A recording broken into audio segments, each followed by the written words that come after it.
Hello everyone, स्वागत है आप सभी का मेरे डेली करंट अफेयर्स एनालिसिस में। उम्मीद करता हूँ इस सेशन को डेली फॉलो कर रहे हैं, अच्छे से फॉलो कर रहे हैं और आपकी तैयारी जो है बहुत अच्छे से चल रही होगी। आज है 22 जून 2024, तो करते हैं शुरुआत आज के सेशन की फटाफट से। आज का सेशन मैं सुबह नहीं ले पाया तो रिकॉर्डिंग आपके लिए अपडेट कर रहा हूँ। और ये मेरे बारे में लिखा हुआ है, इनकेस आप पहली बार जुड़े हैं तो पढ़ लीजिए @KCartPal पर सर्च कर सकते हैं मेरे टेलीग्राम चैनल पे, ताकि आपको मेरी क्लास की PDF और अपडेट्स मिल जाए। ठीक है, लर्निंग नीति हमारी ऐप है, डाउनलोड कर सकते हैं, जहां पर आपको मेरा कंटेंट, मेरा पेड कंटेंट और हमारे फ्री क्विज़ेस भी अवेलेबल रहते हैं ना डेली बेसिस। ओके, सो आज की जो फर्स्ट न्यूज़ की तरफ बढ़ने से पहले आपको यहाँ पर एक इन्फॉर्मेशन, जब आप ये शायद मेरी क्लास देख रहे होंगे उस टाइम 23 जून हो चुका होगा और उस वक्त हमारा लखनऊ का जो मीटअप है वो जल्दी ही स्टार्ट होने वाला ही होगा, कुछ घंटों बाद, या फिर हो सकता है जिस वक्त आप देख रहे हो उस वक्त ये चल रहा हो हमारा इवेंट। तो अगर आप लखनऊ के हैं, आसपास के हैं, तो आना चाहते हैं तो आ जाइएगा। ठीक है, फ्री ऑफ कॉस्ट है, फ्री एंट्री है सभी के लिए। आप अपने किसी भी रिश्तेदार, रिलेटिव, भाई बहन, मम्मी पापा किसी को भी ला सकते हैं साथ में। और पटना और कोलकाता के हैं तो उनके भी रिस्पेक्टिव वेन्यू आपके सामने लिखे हुए हैं। ठीक है, चलिए आज की पहली न्यूज़ जो आई है वो आई है कहाँ से? सर्ट-इन एंड दी मास्टर कार्ड से। सर्ट-इन और मास्टर कार्ड ने यहाँ पर एक एग्रीमेंट साइन किया है to enhance the cyber resilience in financial sector. Cyber resilience financial sector में यहाँ पर इंप्रूव करने के लिए सर्ट-इन क्या है? सर्ट-इन है Indian computer emergency response team. ठीक है, ये पूरा नाम है इसका। सर्ट-इन का ऑर्गेनाइजेशन है, गवर्नमेंट की तरफ से समझ लीजिए ऑर्गेनाइजेशन। और मास्टर कार्ड जो कि आपके नॉर्मल वीज़ा मास्टर कार्ड रुपए बनाती है, तो वो कंपनी जो आपको यहाँ पर डेबिट कार्ड, क्रेडिट कार्ड उपलब्ध कराती है बैंक्स के साथ टाई अप करके। तो इन दोनों ने अब एग्रीमेंट किया है और इसके तहत साइबर रेजिलियंस यानी कि यहाँ पर साइबर फ्रॉड्स वगैरह अगर किसी तरह के होते हैं उनसे उनको मजबूती देना, मतलब फ्रॉड्स को मजबूती देना, फ्रॉड्स के अगेंस्ट कार्रवाई करना, उसको मजबूती देना। और दोनों मिलकर यहाँ पर काम करेंगे, साइबर सिक्योरिटी के लिए काम करेंगे, ऐसे साइबर फ्रॉड्स जो होते हैं उनको कम करने के लिए काम करेंगे, ट्रेनिंग देंगे लोगों को। और साथ ही साथ यहाँ पर आपका जस्ट सेकेंड, पेन मेरा, ओके ठीक है। सो साथ ही साथ ये ट्रेनिंग देंगे और एडवांस मालवेयर एनालिसिस, जो नए एंटीवायरस मालवेयर या जो नए यहाँ पर एंटीवायरस नहीं कहूँगा, जो नए यहाँ पर ऐसे कोई अटैक्स होते हैं हमारे फ्रॉड के, फिशिंग अटैक्स हो गए, मालवेयर अटैक्स हो गए, तो उनको एनालिसिस करेंगे अच्छे से। तो यहाँ पर सर्ट-इन एंड दी मास्टर कार्ड के बीच का एक एग्रीमेंट हुआ है। एग्जाम पॉइंट ऑफ से क्वेश्चन क्या बनेगा? यही बनेगा, हाल ही में सर्ट-इन एंड दी मास्टर कार्ड, इन दोनों के, सर्ट-इन का किसके साथ टाइप हुआ? मास्टर कार्ड का किसके साथ टाइप हुआ? सर्ट-इन के साथ ये टाइप आपका देखने को मिला है। अगली न्यूज आई है, एक्सिस बैंक ने एक्वायर किया। अच्छा, Hindi, sorry for this, Hindi नहीं है, लेकिन मैं जो PDF अपलोड करूंगा उसमें आपको हिंदी मिल जाएगी, है ना। चाहे आप क्रॉसवर्ड भी ले रखा है तो उसमें आपको हिंदी मिल जाती है, स्टैटिक फैक्ट्स भी मिल जाते हैं। ठीक है, सो एक्सिस बैंक ने यहाँ पर एक्वायर किया है additional stake in Max Life Insurance subsidiary, 336 crore rupees. यहाँ पर मैक्स लाइफ इंश्योरेंस में यहाँ पर 336 करोड़ रुपीज देकर यहाँ पर आपका एक्सिस बैंक ने इस पर्टिकुलर कंपनी में अपना कुछ एडिशनल स्टेक लिया है। अब कितना लिया है? 19.02% था और अब ये बढ़कर 19.66% हो चुका है। तो तकरीबन 0.64% इंक्रीज करने का ही 336 करोड़ रुपीज यहाँ पर दिया गया है एक्सिस बैंक के द्वारा यहाँ पर मैक्स लाइफ इंश्योरेंस को। एग्जाम पॉइंट से क्वेश्चन, एक्सिस बैंक ने यहाँ पर हाल ही में कौन सी एक लाइफ इंश्योरेंस कंपनी में 336 करोड़ रुपीस देकर अपना एक स्टेक हासिल किया है? Right answer will be max Life insurance. Max Life insurance में कितने 36 करोड़ रुपए लगाकर किया है? एक्सिस बैंक ने किया है। तो इस तरह क्वेश्चन, या फिर अमाउंट भी हो सकता है, एक्सिस बैंक ने एक्वायर किया मैक्स लाइफ इंश्योरेंस, अमाउंट बताइए 336, या फिर आपसे परसेंटेज पूछे जा सकते हैं कि कितने परसेंट से कितने परसेंट हुआ है। अगली न्यूज यहाँ पर इंडिया पोस्ट पेमेंट बैंक से आती हुई, जो कि आपके पोस्ट ऑफिस से ही लिंक्ड यहाँ पर पोस्ट पेमेंट बैंक है, one of the payment bank, जिसमें पेमेंट बैंक की स्पेसिफिकेशन क्या होती है कि एक पर्टिकुलरली पेमेंट बैंक में आप अपने डिपॉजिट जो है वो 2 लाख रुपए से ऊपर की डिपॉजिट उसमें नहीं हो सकती। 2 लाख रुपए से डिपॉजिट ऊपर नहीं करा सकते। आपके पास अगर कोई अकाउंट है पेमेंट बैंक का तो वहां पर 2 लाख से ऊपर उस बैंक को यहाँ पर किसी थर्ड बैंक के साथ टाई अप करना पड़ता है। उस थर्ड बैंक में जाकर वहां पर डिपॉजिट कराया जाता है आपका पैसा, लेकिन वो पैसा पोस्ट पेमेंट बैंक का नहीं रहता है, वो पैसा डिपॉजिट उसी बैंक का हो जाता है। इट्स जस्ट कि वो पोस्ट पेमेंट बैंक उनको एक टाई अप के तहत दिया जा रहा है। तो हमारी भी जो एक होती है ना कि मैं उस बैंक में क्यों जाऊं, तो पोस्ट पेमेंट बैंक कहता है आप मत जाइए, हम देंगे आपको सर्विस, लेकिन बस आपका डिपॉजिट जो है उस बैंक में होगा, आप टेंशन मत लीजिए, जो भी रिस्पॉन्सिबिलिटी है वो हमारी है। तो खैर ये पोस्ट पेमेंट बैंक की बेसिक सी कंडीशन है 2 लाख वाली। लेकिन इस न्यूज में क्या किया गया है, इस न्यूज में यहां पर इंडिया पोस्ट पेमेंट बैंक ने यहां पर क्या किया, टाई अप किया है रिया मनी ट्रांसफर के साथ। किसके साथ?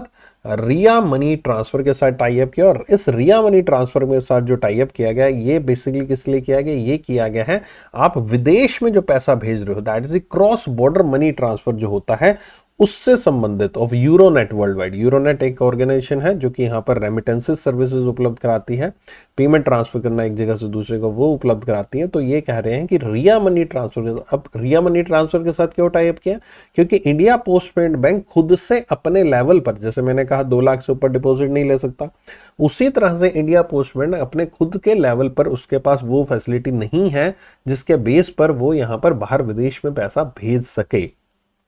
इसलिए वो उसने वो ऑर्गेनाइजेशन के साथ टाइप किया जो बाहर में पैसा भेज देगी। तो यही होगा, इंडिया पोस्ट पेमेंट बैंक का कोई कस्टमर है, उसको बाहर विदेश में पैसा भेजना है, ये रिया मनी ट्रांसफर को आगे कहेंगे Ria money transfer on behalf of the India post payment bank. उस कस्टमर का जो पैसा है वो दूसरे देश में जहां पर भी वो वर्ल्ड वाइड भेजना चाहता है भेज सकता है। और ये सब चीजें यहाँ पर यूरोनेट वर्ल्ड वाइड के माध्यम से यहाँ पर इजाद की जाएंगी। और यहाँ पर फोकस जो किया गया है वो रूरल इंडिया पे फोकस किया गया। रूरल इंडिया पे क्यों फोकस किया गया, क्योंकि आपने देखा होगा इंडिया में जो पोस्ट ऑफिस है वो ऑलमोस्ट हर एक गांव में, हर एक कस्बे, छोटी छोटी जगह पर भी पोस्ट ऑफिस है, और जहां पोस्ट ऑफिस है वहां पर पोस्ट पेमेंट बैंक की सुविधा भी उपलब्ध है। तो ये रूरल इंडिया को टारगेट कर रहा है कि भाई रूरल इंडिया के लोग जो हैं वो अगर बाहर गए हैं, बाहर उनके कोई रिलेटिव रहते, कहीं बाहर पैसा भेजना है, किसी को जाना है बाहर, तो वो चीज यहाँ पर अब उनको कहीं दूर जाने की जरूरत नहीं है। इंडिया उनके पोस्ट ऑफिस में जाइए जहां पोस्ट पेमेंट बैंक की सुविधा उपलब्ध हो, है ना, और उनको आप बता दीजिए, इंस्ट्रक्शन दे दीजिए, और वो पोस्ट पेमेंट बैंक अपने आप रिया मनी ट्रांसफर के थ्रू आपका पैसा ट्रांसफर करवा देगा। अगली न्यूज, एक अच्छी खबर आती हुई यहाँ पर आपकी गवर्नमेंट ऑफ इंडिया से, यहाँ पर वाइबिलिटी गैप फंडिंग। ठीक है, अच्छा एक और चीज, मैं अच्छी खबर बोलता हूँ तो अच्छी खबर से ये मत समझा करो अच्छी खबर है तो अंदर कोई किसी की मृत्यु की खबर हो तब भी सर अच्छी खबर है। अच्छी खबर से मेरा मतलब होता है समझने के लिए अच्छी खबर है, नॉलेज पॉइंट ऑफ से अच्छी खबर है। ठीक है, तो that is the my purpose of saying the अच्छी खबर है। कल को यहाँ पर कोई चीज आ जाएगी सर वो उस पर्टिकुलर देश ने मिसाइल वहां पर लॉन्च कर दी, मैं कहूँगा अच्छी खबर है। अंदर देखो तो सही मैं क्या पढ़ा रहा हूँ, क्या तो मैं बहुत अच्छी नॉलेज दे रहा हूँ, मैं उस पर्पज से बोलता हूँ अच्छी खबर है। तो कैबिनेट ने अप्रूव किया viability gap funding scheme for implementation of offshore wind energy project. Offshore wind energy projects यानी कि जो यहाँ पर समुद्र के किनारे नहीं है, जैसे इस फोटो में तो समुद्र के किनारे वाली हैं, लेकिन जैसे जो समुद्र के किनारे नहीं है, दूर है यहाँ पर आपके, उनको ऑफशोर विंड एनर्जी प्रोजेक्ट्स आप कह सकते हो। अब यहाँ पर ऑफशोर, अच्छा सॉरी ऑफशोर का यहाँ पर मतलब वो नहीं है, यहाँ पर ऑफशोर का मतलब होगा बाहर विदेश के, है ना, तो दोनों शब्द मतलब हो सकते हैं इसके। बाहर विदेश में जो है उनको ऑफशोर कह सकते हैं उनको भी। यहाँ पर बेसिकली किया क्या गया, यहाँ पर किया गया है, लेकिन offshore wind energy projects in India लिखा है, तो यानी ये वो ऑफशोर वाला नहीं है, जो मैंने पहले बताया था वही है ये। ठीक है, जो फर्स्ट वाला मेरा सही है, सेकंड वाला गलत है ना, क्योंकि इंडिया लिखा हुआ है यहाँ पर। देखो एक ही शब्द के कितने मायने होते हैं। तो यूनियन कैबिनेट ने क्या किया, viability gap funding,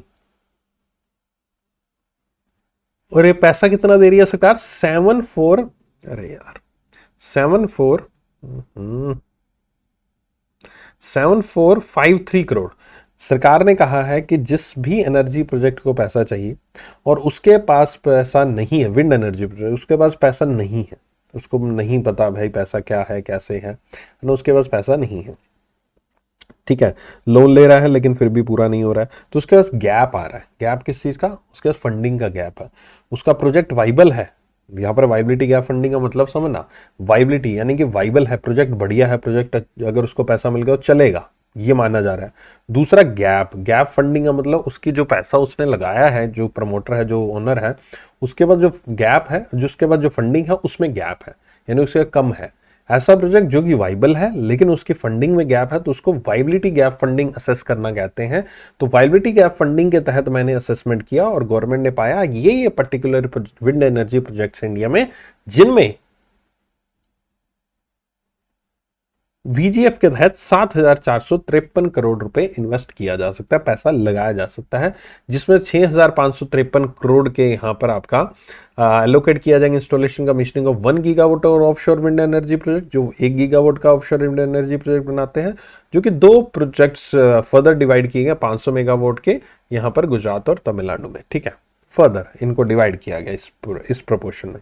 Additionally, 600 crore has been earmarked for the upgrading of 2 ports to support the logistic requirement of these ports. Okay, so logistic requirements in ports की पूरी करने के लिए यहाँ पर 600 करोड़ रुपए, इसके अलावा 6,853 तो दे ही दिया विंड एनर्जी प्रोजेक्ट के लिए, ये यहाँ पर आपका 600 करोड़ रुपए यहाँ पर और देगा। अरे यार क्या हो रहा है बार बार।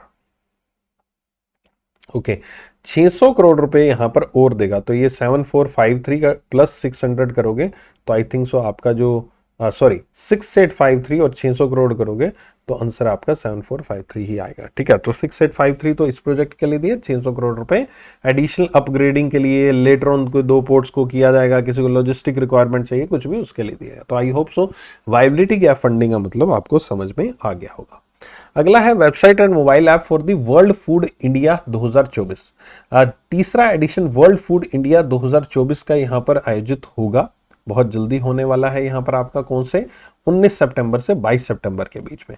तो ये जो इवेंट हो रहा है, इस इवेंट के यहां पर मौके पर फिलहाल यहां पर हाल फिलहाल में union minister of food processing industry जो कि चिराग पासवान जी हैं, and union minister for state of food processing industry and railway Ravneet Singh ji जो हैं, इन दोनों ने, रवनीत सिंह बिट्टू जी जो हैं काफ़ी फेमस हुए थे जब ये शपथ ग्रहण लेने गए थे, आपको शायद मालूम होगा वो काफ़ी स्टूडेंट्स को कि ये लेट हो गए थे शपथ ग्रहण समारोह में और ये दौड़ कर भाग कर पहुंचे थे। और एक और इंटरेस्टिंग फैक्ट है इनके बारे में, ये यहाँ पर फिलहाल जो कैबिनेट मिनिस्टर बनी है उसके अंदर इकलौते ऐसे, मेरे हिसाब से एज पर माई नॉलेज, अगर मैं गलत हूं तो मुझे बता देना, करेक्ट कर देना कमेंट सेक्शन में, जो मुझे नॉलेज है उस हिसाब से, as per my knowledge he is the only person जो कि फिलहाल हारा था अपनी कंस्टिट्यूएंसी से। इस बार जो इलेक्शन उसमें इन्होंने जीता नहीं है उसको, लेकिन स्टिल इनको मंत्री बना दिया गया है, स्टिल इनको मंत्री बना दिए। और आई थिंक सो पूरे इंडिया में ये इकलौते ऐसे पर्सन थे जिनको साथ ऐसा हुआ, मतलब जितने भी मंत्री बनाए गए हैं मोदी सरकार के अंदर, वो सभी के सभी अपनी कंस्टिट्यूएंसी से जीत कर आए हैं, लेकिन रवनीत सिंह बिट्टू जो हैं ये जीत कर नहीं आए हैं, ये हार कर आए हैं। ठीक है, और वो कंस्टिट्यूएंसी जहां से ये हारे हैं वो है लुधियाना, जो कि पंजाब में है। ठीक है, और ये अपनी शपथ ग्रहण समारोह में काफ़ी लेट पहुंचे थे और ये दौड़ लगाकर, पूरी काफ़ी किलोमीटर की दौड़ लगाकर शपथ ग्रहण ट्रांसफर पहुंचे क्योंकि वहाँ पर ट्रैफिक जाम था। ठीक है, तो कुछ इंटरेस्टिंग बात थी इनके बारे में। बाकी क्या पता वो लुधियाना वाला जो हारे हैं और फिर भी वो मिनिस्टर है, शायद ये एग्जाम में पूछा जा सकता है आपके, है ना, तो थोड़ा सा फैक्ट्स को भी ध्यान रखना। So ministry is organising World Food India, ये नेशंस लार्जेस्ट फूड इवेंट है, 19 से 22 सितंबर के बीच में आयोजित किया जा रहा है। Website and mobile app for world Food India, इसको ही लॉन्च किया गया। इस इवेंट से पहले चिराग पासवान जी नई union minister for food processing industry बने हैं और उन्हीं के जो स्टेट मिनिस्टर्स हैं वो रवनीत सिंह जी हैं। नेक्स्ट न्यूज आई है NHAI to use the Miyawaki plantation to increase green cover along the national highway. So national highway authority of India ने यहाँ पर सोचा है कि यहाँ पर हम प्लांट करेंगे मियावाकी प्लांटेशन के अकॉर्डिंग प्लांट्स को, जो कि नेशनल हाईवे के दोनों साइड रहेंगे अलग अलग लोकेशन में। टोटल लैंड एरिया 53 एकड़्स का यहाँ पर आइडेंटिफाई किया गया है अराउंड दिल्ली एंड NCR में, यहाँ पर जहाँ पर मियावाकी प्लांटेशन के अकॉर्डिंग यहाँ पर प्लांटेशन की जाएगी। अच्छा, बेसिकली मियावाकी है क्या? मियावाकी प्लांटेशन ऐसी क्या खास बात है कि सर आपने इस न्यूज़ को लेकर आए हैं? अब में से कुछ लोग हो सकता है जंगल गए हों, फॉरेस्ट गए हों, नहीं तो बहुत सारे लोगों ने कार्टून एंड ऑल टीवीज में जरूर देखा होगा जंगल। अब जंगल होते कहाँ हैं? जंगल ऐसा तो नहीं शहर के अंदर होते हैं, जंगल बाहर ही होता है, शहर के बाहर होते हैं, चाहे वो वाइल्ड लाइफ सेंचुरी हो, नेशनल पार्क हो, कुछ भी हो, वो बाहर होता है जनरली। लेकिन यहां पर अगर मैं कहूं आपके शहर के अंदर ही जंगल है, आपके शहर के अंदर ही जंगल बस चुका है, ऑटोमेटिकली बस चुका है, तो उसको क्या नाम देंगे? उसको फॉरेस्ट नाम देंगे। ठीक है। अब यहां पर यह कहा जाता है मियावाकी के बारे में, मियावाकी प्लांटेशन के बारे में अगर आपको नहीं मालूम तो यह भी बता दूं, डायरेक्ट क्वेश्चन मियावाकी प्लांटेशन का यहां पर एक बार यूपीएससी सिविल सर्विस में आ चुका आज से 2-3 साल पहले प्रीलिम्स एग्जाम में, जिसमें उन्होंने मियावाकी प्लांटेशन ही जिक्र किया था टाइटल में, और नीचे उसके अलग अलग तरीके पूछे थे कि क्या है मियावाकी। तो उसमें से जो सही आंसर था वो ये था, क्या था आंसर उसका सही? उसका आंसर ये था ऑप्शंस में, one of the option I remember, कि ये एक प्रकार का जंगल है जो कि अर्बन एरिया में होता है। This is a kind of mini jungle which is an urban area. अब सर अभी भी नहीं समझ में मियावाकी आप कहना क्या चाहते हो? देखो, अगर मैं कोई ऐसी प्लांटेशन करता हूं, ऐसी कोई मैं बागवानी करता हूं, या फिर मैं कुछ ऐसा प्लांट्स ट्रीज लगाता हूं जो कि आपस में सिमिलर, लगभग लगभग सिमिलर, जरूरी नहीं सिमिलर हो लेकिन अलग भी हो सकता है, लेकिन एक दूसरे को कोऑर्डिनेट करते हैं, एक दूसरे को यहाँ पर काटते नहीं है ना। कई प्लांट्स ऐसे होते हैं जब आप उनको एक साल लगा दो तो एक दूसरे की वो सोइल खींच लेंगे, पानी खींच लेंगे, वगैरह वगैरह, है ना। दुश्मन नहीं होते, दोस्त होते, कुछ ऐसे दोस्त होते हैं। तो अगर आप ऐसी कोई जगह पर ऐसे प्लांट्स लगा दो जो कि आपस में अच्छा कोऑर्डिनेशन है, और साथ ही साथ यहाँ पर वो एकदम से घने हो जाए, डेंस हो जाए, बहुत ज़्यादा एक दूसरे से यहाँ पर चिपके हुए हों, बहुत ज़्यादा स्पेस ना हो उनके बीच में, एक बिल्कुल ऐसी प्लांटेशन जब की हुई जाती है तो उसको मियावाकी प्लांटेशन कहते हैं। वैसे मियावाकी के ऊपर यहाँ पर पूरा पूरा एक लेक्चर ही दिया जा सकता है, लेकिन आई डोंट थिंक इससे ज़्यादा आपको कोई नीड है इसको समझने की, है ना। डेंस फॉरेस्ट, इनको Miyawaki method is a unique Japanese, याद रखना जापान का मेथड है, ठीक है। And the method aims to create dense native and biodiverse forest in a shorter period of time. अब ये कह रहे हैं हाईवेज के दोनों साइड हम मियावाकी फॉरेस्ट जो है वो एस्टेब्लिश करेंगे। सेकंड चीता हैबिटेट है Gandhi Sagar sanctuary. Okay, second wildlife sanctuary यहां पर देखने को मिली है, और ये कहां मिली है देखने को? ये मिली है आपकी मध्य प्रदेश नहीं, मध्य प्रदेश ने यहां पर आपका स्टार्ट कर दिया है प्रोसेस फॉर द री introduction project at the Gandhinagar wild life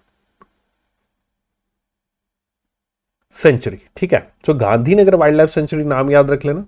अब ये यहां पर जो किया गया है, ये ऐसा करने वाला दूसरा पूरे इंडिया में, पूरा इंडिया में दूसरा ऐसा स्थान है जो कि यहां पर बनाया गया है चीतास के लिए। पहला, इससे पहले कौन सा था? इससे पहले यहां पर आपके सामने है कूनो नेशनल पार्क, इससे पहले कूनो नेशनल पार्क था। ठीक है, तो this is the second home for cheetahs in India after Kuno national park. सितंबर 2022 में 8 नमीबियम चीतास को, जिसमें 5 फीमेल्स थी, 3 मेल्स थे यहां पर आपके, उनको रिलीज किया गया था कूनो नेशनल पार्क में यहां पर। और फिर फरवरी 2023 में 12 चीतास यहां पर और लाए गए साउथ अफ्रीका से। फिर उसके बाद केवल 12 बाद में आए। यार ये क्या बार बार हो रहा है, पेन क्यों सिलेक्ट करना पड़ रहा है मुझे? ओके, सो 12 बाद में आए और 8 पहले, तो टोटल 20 हो गए, लेकिन 20 में से केवल 13 ही सरवाइव कर पाए, 13 ही सरवाइव कर पाए। लेकिन इसी के साथ साथ 13 सरवाइव नहीं कर पाए, तो लेकिन 13 कब्स का जन्म यहां पर हो गया, चीतास के द्वारा जन्म दिया गया यहां पर आपका, जिससे इनकी पॉपुलेशन आज की डेट में कूनो में 26 हो चुकी है। और इसी तर्ज पर Gandhi Sagar wild life sanctuary भी बनाई गई है, जो कि northern boundary of Mandsaur and Neemuch district के बीच में है। नीमच डिस्ट्रिक्ट और मंदसौर के बीच में है। वहां पर चंबल नदी इसको बांटती है सेंचुरी को 2 पार्ट्स में। The western part is Neemuch and eastern part is in the Mandsaur district. ठीक है, तो यहां पर ये राजस्थान और एमपी का समझ लीजिए एक प्रकार से थोड़ा सा ऐसा लोकेशन है। ठीक है, तो एग्जाम पॉइंट से क्वेश्चन, ये वेरी इंपॉर्टेंट न्यूज, इस तरह की न्यूज ना एग्जामिनर की पता नहीं पिछले 2 साल से फेवरेट बहुत ज्यादा बनी हुई है कि भाई नेशनल पार्क जब भी कोई न्यूज में होता है ना, उसमें कुछ ना कुछ उठा लेता है। तो यहाँ पर आप देखने वाली बात यह है कि Gandhi Sagar wild life sanctuary याद रखना है, कूनो नेशनल पार्क भी याद रखना है। 2012 में क्या लाए थे? 8 लाए थे। 2023 में कितने लाए थे? 12 लाए थे। उनमें से कितने डेथ होगी? 13 की डेथ होगी, लेकिन 13 नए यहाँ पर जो कब्स हैं वो वहां पर आ चुके हैं। ठीक है, सो Gandhi Sagar wild life sanctuary है मध्य प्रदेश में। कहां पर है ये भी पूछा जा सकता है, मंदसौर नीमच डिस्ट्रिक्ट के बीच में है। ठीक है, तो ये चंबल नदी उनको बांटती है। तो ये बहुत अच्छे से न्यूज को कर लेना, एक एक शब्द को, एग्जाम में कोई भी क्वेश्चन आ सकता है। नेक्स्ट है Sankara eye foundation India launches first of its kind innovation lab for the eye care India. So eye care India, Sankara eye foundation ने यहाँ पर आपका लॉन्च किया first of its kind lab for the eye care India. Eye care को support करने के लिए ये एक लॉन्च किया गया है अपने आप में एक इनोवेशन लैब, एंड जिसको सपोर्ट किया गोपाल स्वामी दोराई स्वामी नायडू जी के द्वारा, है ना, जीडी नायडू। एंड साथ ही साथ यहाँ पर आपका जीडी नायडू चैरिटीज है उनके द्वारा, ऑर्गेनाइजेशन है उनके द्वारा, और इनका बेसिक फोकस है आई केयर के ऊपर, आंख की ध्यान रखना, आंख में कोई तकलीफ है उसके बारे में। Design and development of new devices, artificial intelligence and augmented electronic medical records, clinical trials, comprehensive training programme, ये सब चीज़ों के ऊपर फोकस होता है बेसिकली इस संकरा आई फाउंडेशन के द्वारा। बेसिकली इंडिया का पहला, इसका ना हेडलाइन ही पढ़ लो यार, हेडलाइन में से आंसर क्वेश्चन बन जाएगा सीधा सा है, किसने हाल ही में लॉन्च किया first of its kind innovation lab for the eye care India, right answer is the संकरा आई। ठीक है, संकरा आई ने यहाँ पर आपका फाउंडेशन ने इसको लॉन्च किया। अगली न्यूज है इंडिया और गाम्बिया है ना, गाम्बिया है, गामीबिया नहीं है, गाम्बिया है ना, नीचे भी कहीं लिखा हो गाम्बिया, सही है। इंडिया और गाम्बिया ने यहाँ पर एक एक्सटेंशन लिया है MOU on governance reforms for the 5 year. Okay, ठीक है, एक्सटेंशन किया एमओयू का। ओके, एग्रीमेंट का एक्सटेंशन किया गया गवर्नेंस रिफॉर्म्स के ऊपर 5 साल के लिए इंडिया और गाम्बिया के बीच में। इंडिया और गाम्बिया के बीच में यहाँ पर ये साइन किया गया है, ठीक है, 5 साल के लिए, एंड 8 जुलाई से एप्लीकेबल हो जाएगा ये। इसका मेन पर्पज है यहाँ पर इंडिया और गाम्बिया के दोनों पर्सनल एडमिनिस्ट्रेशन गवर्नेंस रिफॉर्म के बीच में यहाँ पर एक सामंजस्य बिठाना, एक उनको बताना। ये वही चीज़ है जो पहले भी बहुत बार की जा चुकी है कि भाई जो पब्लिक एडमिनिस्ट्रेशन है, पर्सनल एडमिनिस्ट्रेशन है, गवर्नेंस रिफॉर्म्स है, किस तरह से इंडिया कर रहा है, उसके बारे में गाम्बिया के लोग भी जानना चाहते हो तो गाम्बिया अपनी टीम को भेजेगा, तो यहाँ पर उनको काम वगैरह बताया जाएगा, कुछ एक्स्ट्रा टेक्नोलॉजी है जो हमारे इंडिया के पास उनको दी जाएगी। तो this is the India Gambia के बीच में एक्सटेंशन हुआ है सेकेंड बार, दूसरी बार एक्सटेंशन ऑफ द एमओ पहले हुआ तो दूसरी बार एक्सटेंशन होगा अगले 5 साल के लिए फिर से। ठीक है, so this is the department of administrative reforms and public grievances, इनके द्वारा लॉन्च किया गया। नेक्स्ट न्यूज आती है यहाँ पर इंडियन आर्मी से। इंडियन आर्मी ने यहाँ पर लॉन्च किया पहला skin bank for advance care of personal and families. So अभी तक आपने ब्लड बैंक के बारे में सुना होगा, बहुत सारे अलग अलग तरीके के बैंक के बारे में, जिसमें आप जॉब करना चाहते हो वो भी बैंक ही है ना। तो आपने एक फर्स्ट स्किन बैंक के बारे में भी यहाँ पर कभी ना कभी हो सकता है सुना हो, ठीक है, स्किन बैंक, फर्स्ट नहीं स्किन बैंक के बारे में सुना हो। तो इंडियन आर्मी ने फिलहाल अपनी तरफ से पहला फर्स्ट स्किन बैंक यहाँ पर लॉन्च कर दिया गया है, जिससे बहुत सारे लोगों की यहाँ पर मदद हो सकती है। तो इंडियन आर्मी के द्वारा यहाँ पर अनाउंस किया गया that opening of state of art skin bank facility eight army hospital research and referral. ठीक है, the facility offers the latest modern treatment for severe burn injuries received by the arm police personal and their families. ठीक है, just a second. Okay, सो ये Indian army ने यहाँ पर इसको किया है, लॉन्च किया है पहला skin bank advance care of personal and families के लिए। ठीक है, और ये अब आर्म फोर्सेस ने किया है। सो आर्म फोर्सेस के लिए पहला है, ऐसा नहीं है कि प्राइवेट स्किन बैंक्स पहले नहीं है। ये देखो ना, लास्ट में लिखा भी है प्राइवेट स्किन बैंक्स पहले भी थे, है ना, अभी भी हैं, चल रहे हैं, जहाँ पर आपको कोई भी स्किन चाहिए, मतलब कोई बार प्लास्टिक सर्जरी करनी होती है, कोई इसी तरह के बर्न इंजरी की वजह से, यहाँ पर सीवियर बर्न इंजरी की वजह से यहाँ पर उसकी स्किन को रिप्लेस करना है, तो कोई और पर्सन जो डोनेट करना चाहता है किसी भी तरह से वो जो स्किन मिलती है तो वो वहाँ पर रख सकता है। So the new skin bank will serve as the centralised hub for the collection, processing, storage and distribution of skin grafts, providing critical source for the military medical center. तो फिलहाल मिलिट्री के लिए इस्तेमाल किया जाएगा ये स्किन बैंक, और military के द्वारा यहाँ पर पहली बार ऐसा कुछ किया गया है। Injuries from domestic fire accident, electrical incidents, kerosene warmers, jawans and the officers used to keep themselves warm at a high altitude. ठीक है, तो ये यहाँ पर इंडियन आर्मी के द्वारा लॉन्च किया गया पहला skin bank for the advance care of personal and the families. ठीक है, चलो, इंडियन आर्मी ने इंडक्ट किया, शामिल किया इंडिजिनियस एस्मी सब मशीन गन। सो एक नई मशीन गन इंडियन आर्मी के द्वारा शामिल की गई। Northern command of Indian army ने ऑर्डर किया है बेसिकली 550 इंडिजीनियसली इंडिया में ही बनी हुई एंड मैन्युफैक्चर एस्मी सब मशीन। एस्मी क्या है? अस्मिता, जिसका मतलब होता है प्राइड इन इंग्लिश। ठीक है, प्राइड इन इंग्लिश यहाँ पर होता है, मतलब ASMI stand for Asmita which translates to pride in English. So ये है सब मशीन जिसकी अमाउंट वैल्यू जो है 4.26 करोड़ रुपीस है, एंड ये Hyderabad based Lokesh machine limited जो है वो बनाएगी। सो ये आपका डिजाइन, इंडिजिनली डिजाइन डेवलप कितनी अमाउंट में, 4.26 करोड़ में 550 मशीन गन्स यहाँ पर लाए गए हैं। एस्मी नाम की, पूरा नाम याद रख लेना, अस्मिता का मतलब प्राइड है ना। और किसके द्वारा, DRDO armament research and development establishment जो कि पुणे में है, collaboration with the Indian army, इन सबके द्वारा मिलकर इसको डेवलप किया गया। लेकिन जो मैन्युफैक्चर किया वो लोकेश मशीन लिमिटेड है, ये भी ध्यान रखना, ठीक है। लोकेश मशीन लिमिटेड है, 4.26 करोड़ में 550 इंडिया में बनी हुई अस्मिता गन्स। अगली न्यूज यहां पर ब्रांड वैल्यूएशन रिपोर्ट से आती हुई, ब्रांड वैल्यूएशन रिपोर्ट आई है क्रोल 2023 की। क्रोल 2023 एक कंपनी है, ऑर्गेनाइजेशन है, इसके द्वारा यहाँ पर ब्रांड वैल्यूएशन दी गई है। और ब्रांड वैल्यूएशन में अगर मैं बात करूं तो इसमें यहाँ पर टॉप जो किया है वो किया है विराट कोहली ने, बाद में उस न्यूज पे फर्दर पढ़ेंगे। विराट कोहली की जो ब्रांड वैल्यू है वो 227.9, सरपास किया रणवीर सिंह को 203.1, शाहरुख खान, अक्षय कुमार, आलिया भट्ट, दीपिका, महेंद्र सिंह धोनी, सचिन तेंदुलकर, अमिताभ बच्चन, सलमान खान। तो ये टॉप 10 नेम है along with their brand value. Brand value यहाँ पर आपकी कैसे निकाल ली, ब्रांड वैल्यू बेसिकली वो किस तरह से पिछले दिनों में उन्होंने क्या क्या स्पॉन्सरशिप ली है ना, और हर एक स्पॉन्सरशिप पे, एडवर्टीजमेंट पे, कुछ भी उन्होंने कंपनी के लिए किया है प्रमोट, तो उसके लिए कितनी अमाउंट ली है, तो वो बेसिकली उसकी ब्रांड वैल्यू एक बना देते हैं, ठीक है। तो टोटल अमाउंट तो वही चीज है। Former Indian cricket team captain Virat Kohli यहाँ पर इन्होंने टॉप स्पोर्ट रिक्लेम किया, पिछली बार भी थे 227.9 मिलियन के साथ यहाँ पर। इसके अलावा विराट कोहली, रणवीर सिंह पहले पर्सन बने हैं जिन्होंने 200 मिलियन का मार्क भी छुआ है पहली बार। 9th edition of Kroll Celebrity Brand Valuation Report study ranked India's most powerful celebrity brands based on the brand values derived from their brand endorsement portfolio and their relative social media presence, ठीक है। तो यहाँ पर आपका ये सब चीजें निकाली गई हैं। So this is the 9th edition of the Kroll Brand Valuation। अब आप पूछेंगे सर क्या ये सारे के सारे याद रखने हैं, तो मैं कहूंगा कि कोशिश करना एटलीस्ट टॉप 5 याद रख लेना। जो पहली महिला है आलिया भट्ट, पहली महिला है, ऊपर जितने भी हैं टॉप 5 में उनका नाम याद रख लेना, Alia Bhatt along with the brand value.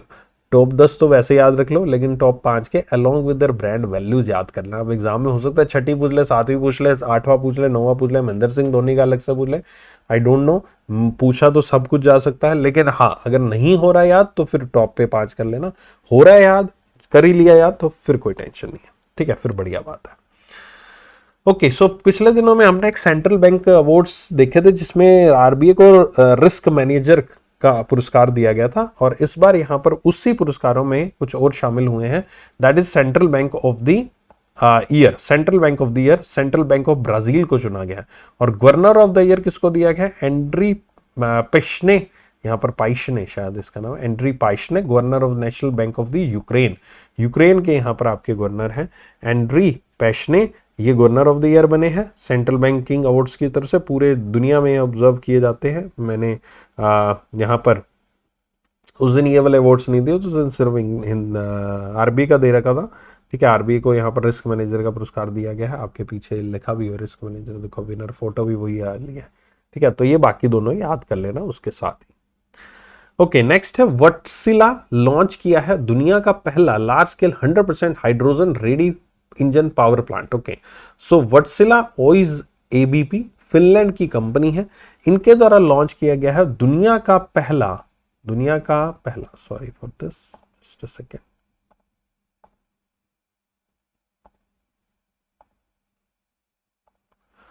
तो यार क्या हो रहा है, ठीक है, सिलेक्ट क्यों नहीं हो रहा, ओके अब हो गया।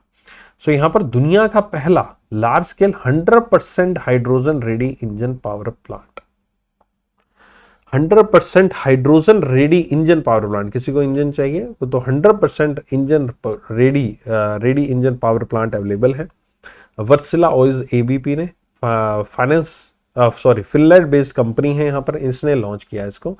ये नेचुरल गैस पे चल सकती है, 25% hydrogen by volume blends and has completed more than 1 million running hour with over 1000 megawatt installed capacity globally, ठीक है। तो ये कुछ और फिगर है, याद होते हैं तो ठीक है, नहीं तो कोई बात नहीं। 100% hydrogen ready engine expected to available for the 2025 तक तो अवेलेबल हो ही जाएगा, और इसकी डिलीवरी 2026 तक मिल जाएगी। तो ये है वर्सिला ओइज ऐप यहाँ पर, and 100% hydrogen ready engine power plant यहाँ पर बनाया जा रहा है नेट जीरो पावर सिस्टम को अनेबल करने के लिए। ठीक है, नाम याद रख लेना कंपनी का, वटसिला है। थाईलैंड ने पास किया marriage equality bill, first in the south east Asia में, पहली बार साउथ ईस्ट एशियन कंट्रीज है उनमें पहली बार ऐसा हुआ है कि थाईलैंड बनी है पहली नेशन जिसने यहाँ पर आपका लीगलाइज कर दिया गया है सेम सेक्स मैरिज को। तो लीगलाइज किया इन्होंने सेम सेक्स मैरिज को, आप एक ही सेक्स के होते हुए भी शादी कर सकते हैं, एंड इसको अप्रूवल भी किया वहाँ की गवर्नमेंट ने, वहाँ के किंगडम सीनेट ने, है ना। तो the bill represent a monumental step towards the LGBT, वही कुछ खास नहीं है। तो फिलहाल एग्जाम पढ़ने से बस यही रेलेवेंट है हेडलाइन में से कि थाईलैंड ने यहाँ पर हाल ही में मैरिज इक्वलिटी बिल को यहाँ पर आपका पास किया है। Thailand will become the first nation in the south east Asia जिसको लीगलाइज करानी है same sex marriage. Neeraj Chopra ji ने हाल ही में पावो नुर्मी गेम्स 2024 में यहाँ पर आपका जीत लिया है गोल्ड मेडल। तो इन्होंने गोल्ड मेडल जीता कौन से, पावो नुर्मी गेम्स 2024 तुर्की हो गया यार, है ना, फिनलैंड में, अच्छा फिनलैंड है भाई, तुर्की कहाँ से हो गया सो तुर्को फिनलैंड में है। ठीक है, नीरज चोपड़ा जी ने हाल ही में यहाँ पर आपका गोल्ड मेडल जीत लिया है। वर्ल्ड रेफ्यूजी डे ऑब्जर्व किया जाता है every year on 20th of June with the theme of everyone is welcome. Okay, you are also welcome everyone. World sickle day भी यहाँ पर आपका 19 जून को होता है with the theme of the hope through progress advancing sickle cell care globally. ठीक है, तो ये वर्ल्ड सिकल सेल डे हो। Okay, so that's it from my side. उम्मीद करता हूँ आज का सेशन आपको अच्छा लगा होगा, बढ़िया लगा होगा, एंड उम्मीद करता हूँ आप लखनऊ आने वाले हैं, पटना आने वाले, कोलकाता आने वाले मिलने के लिए ज़रूर आइएगा, बहुत अच्छे से आइएगा, बढ़िया से आइएगा, और है ना, बस यही कहूँगा, लेट्स सी कितना प्यार आप देते हैं ना। उम्मीद है बहुत बहुत बहुत अच्छा लगने वाला आपको भी, हमें भी। आ जाइए मिलने, एंड करता हूँ सेशन को। Take care, bye bye, and see you again. शुक्रिया।